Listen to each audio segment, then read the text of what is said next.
Hey everybody, it's your boy Nerdicane back again, doing a review of Port of Earth 2, and hopefully I'll get around to 3 today. I'm going to read that. I don't know if I'm going to do a review on that. It seems kind of interesting. I don't do a whole lot of Dark Horse lately. Ever since they lost the Star Wars brand, I really haven't done a whole lot with Dark Horse. But I do love Mike Mignola's look. I like the world that he's created, and we'll see if I do that. But this is Port of Earth 2.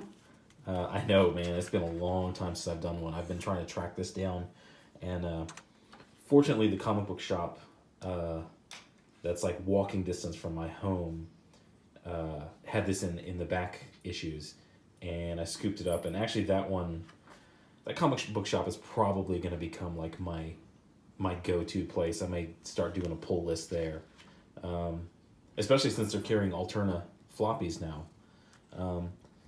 In the foreground, we have this cat who is probably going to lay down on this if I don't stop him.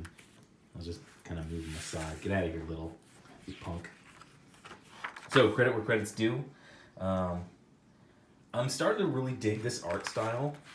It's got a grittiness to it, a darkness to it that is a little more befitting. Well, it's a befitting of what you would think of a like a crime comic.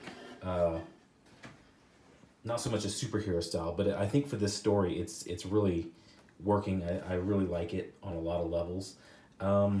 These issues are starting to go into this like interview in the beginning, and there's really cool, like ominous stuff being said in this interview, and it's kind of building the world. It's shaping it's letting you know a little bit about the deal, little at a time, but right here, you know, this guy, he's with the company that controls the port. And basically here he says, the consortium wants a port here. The deal protects us all. And it's starting to get a little more ominous about this consortium basically coming down. And it's starting to look more and more like we got a bad deal. I think this was going to be the reveal. But that's it. That's the end of that. And it's kind of cool. It's just a quick couple little pages, but it builds the world and it shows you, it sets up the situation that we're in a little better without just laying it all out there. Cut to these two dudes. They are tracking an alien from the last episode or last issue that had killed someone apparently. And this is really cool. This is done really well too. This is basically they're hunting the thing down in the sewers, and I'm not going to show I'm not going to get a strike, but the cool thing is as they're doing it, they're kind of talking back and forth, and you get a little more insight into their motivation, each of them, and their priorities in the situation, where one is kind of like the loose cannon who wants to protect humans, the other one is a little more of a company man who wants to protect the deal, and then this is the alien that they're tracking. Very interesting design. I like this as an alien. I like this design. It's kind of got this carapace. You don't know if this is, if it's an insectoid creature or if this is like an armor. I think this is an armor because it looks like an armor, but it's still very cool.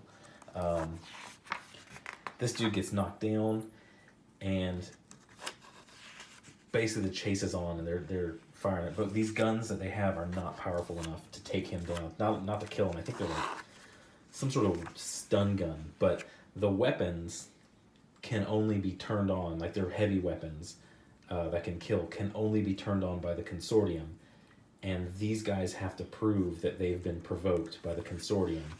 And as with some of these other issues, it's kind of been laid out that 9 times out of 10, the only way that they get provoked, the only way that the consortium says, okay, you've been provoked, is if like 15 to 20 humans have died already. So we're definitely getting the short end of the stick on that. Not a whole lot of other, like, it's a chase, good action sequence, he's moving around chasing this creature, and then it basically just shows that it's a lot more powerful than they think physically, and it just jumps off hundreds of yards in the distance. This dude's kind of like freaked out. And it, you know, lays the groundwork a little more and of the world. And this dude's badge has apparently been pinched, and they don't know if it's been pinched by the alien or if it just fell off. and the story here is starting to like roll into something bigger. It's doing a good job from 1 to 2. I think this comic is doing a really good job building into the story. This one gave us a little bit of action, a little bit of chase, a little bit of world building. It's a good comic. It's a buy. I still think I'm really gonna like this series. Yeah. It turns out a big consortium bigwig is showing up today, and that is probably why that alien is there. In the back, once again, they do a little more explaining the world, explaining the people. Diversity in Comics said that this would be... He said he's going to like this a little more as a movie. I don't think it'll ever get there. I don't think this is going to be a movie. I don't think this would ever get picked up as a movie because, think about it, it's a police force that polices alien visitors. That sounds a lot like, probably a little too much like Men in Black. So I don't think it would ever get made into a movie. I think what could happen to this, and I sort of hope it doesn't, this would be a good Netflix series. This would be a really cool Netflix series, but I get the feeling that if this ever got optioned for TV, it would get it would get optioned as like a sci-fi series, and I really don't like that because I think it's a waste. I think it would be a waste of a good story, of a good property on that. Because, I mean, honestly, since Battlestar, has there been any good series on sci-fi? And, you know, I've tried to get into Warehouse 13. It was boring. It was like a knockoff Doctor Who. I tried to watch The Expanse. It just moved too slowly. Yeah, why is sci-fi still around? They're terrible. They don't do anything good. Why is that still a channel? Anyway, I don't know. I don't pay for cable. I dropped cable, so they're not getting any more of my money. I do everything on demand. But this is Port of Earth 2. I'm enjoying it. I'm interested to see where it goes. Definitely, if you see it on your comic shop, pick it up. It's a fun read. But yeah, that's all I got for you today. I'm Nerdicane. You can hit me up on Twitter. Actually, you know what?